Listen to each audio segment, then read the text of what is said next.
Hello and welcome to my YouTube channel. This is day 12 of my challenge of posting one YouTube video every day. And today, the number one thing that you could do to improve your brain and improve your life and relationships is to read books. Non-fiction and fiction, different genres, and the reason why is because first of all it lowers your stress. I think by 65% or something like that. It's pretty surprising, especially fiction. The other reason is that you increase your patience, ability to focus, all those things that get scattered when we, in this day and age, with our phones and such.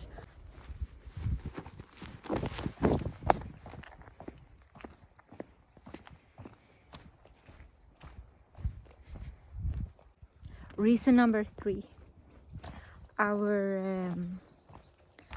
We as humans are actually storytelling creatures. So we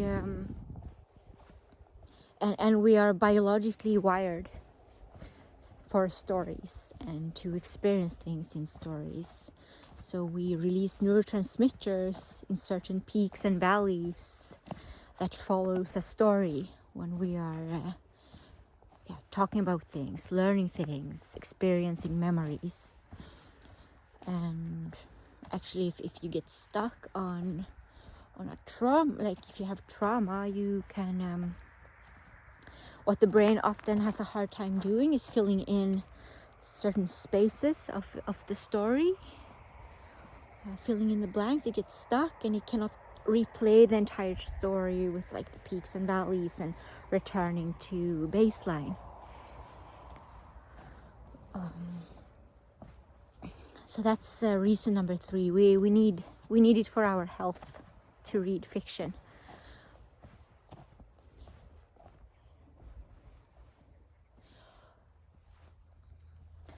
Reason number 4.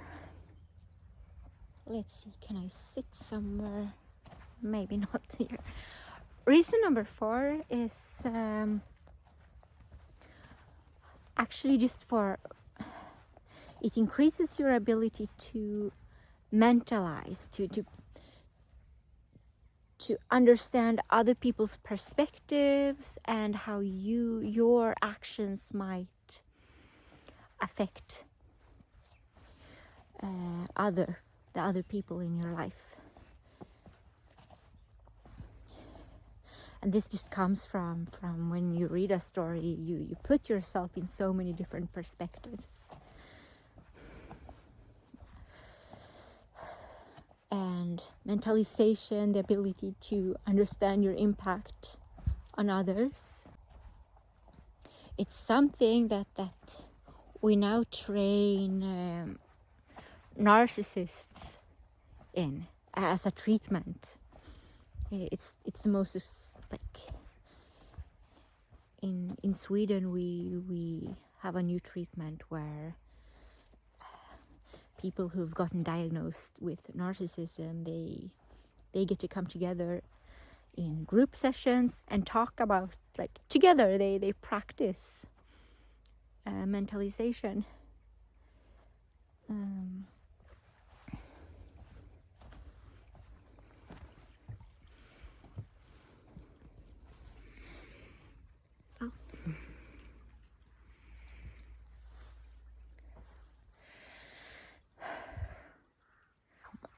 Most of us could use some more mentalization or ability to emphasize and to be empathic, because it's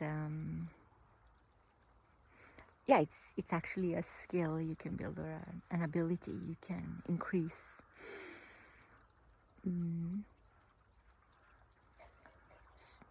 and especially if you are on the spectrum,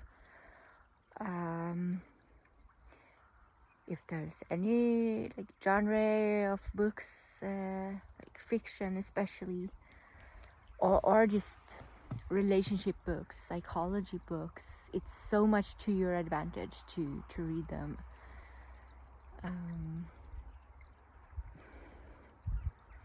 Speaking from my own experience.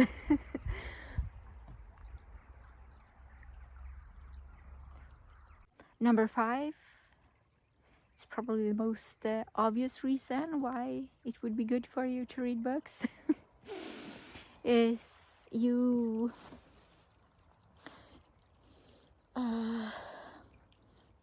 I mean you become more confident, right? You end up knowing things deeply. Like if you really want to know philosophy, for example, just start with reading something that Aristotle said, or read Plato. Just go to the source. And there's actually a lot of really small books, small but impactful books that you could read in half a day, and you feel like you know the world better. So you really don't have to start with reading the super thick books. I don't like those. I also don't like book series. I get bored quick, so I read books quick, but I don't put any pressure on myself to read them quick. That's the thing. I wish I could savor them more, and if I do, I need to reread them. And it's also okay to skim through the bad parts. Like the boring parts, just skim or skip.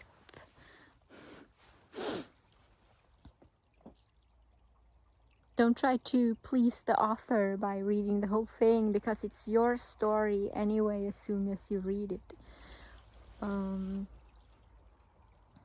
Because it happens inside your mind, and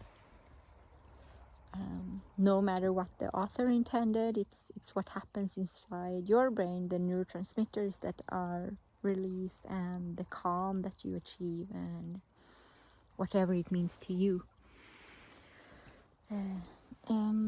Yeah. Lastly,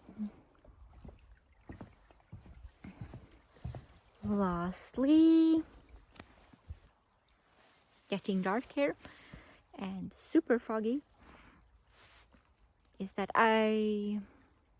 if you have trouble reading books, like it's literally difficult to read, first of all, audiobooks produce the same effect.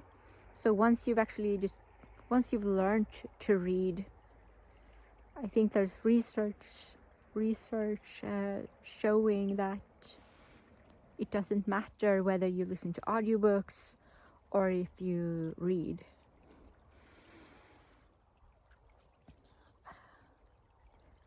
But if you do want to actually read physical books, or initially, if it turns out it's not really a matter of discipline, it's just unpleasant to read and you become tired from reading, and this is the important part, is that you might have a slight problem with your eyes.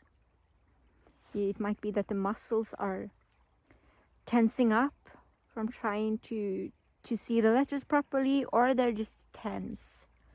I'm rubbing myself here, because that's actually what you need to do. Like there are certain exercises and massages that you can do to just release, like massaging your skull and so on, maybe your blood flow to your face and your eyes. It might do quite the difference.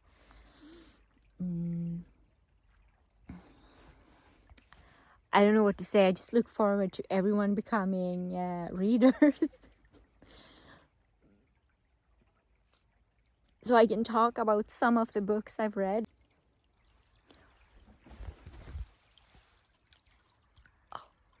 It's so dark now, so thank you for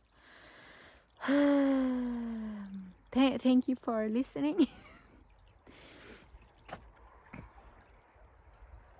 And I will see you tomorrow. Bye bye. Yeah, this is how it looks.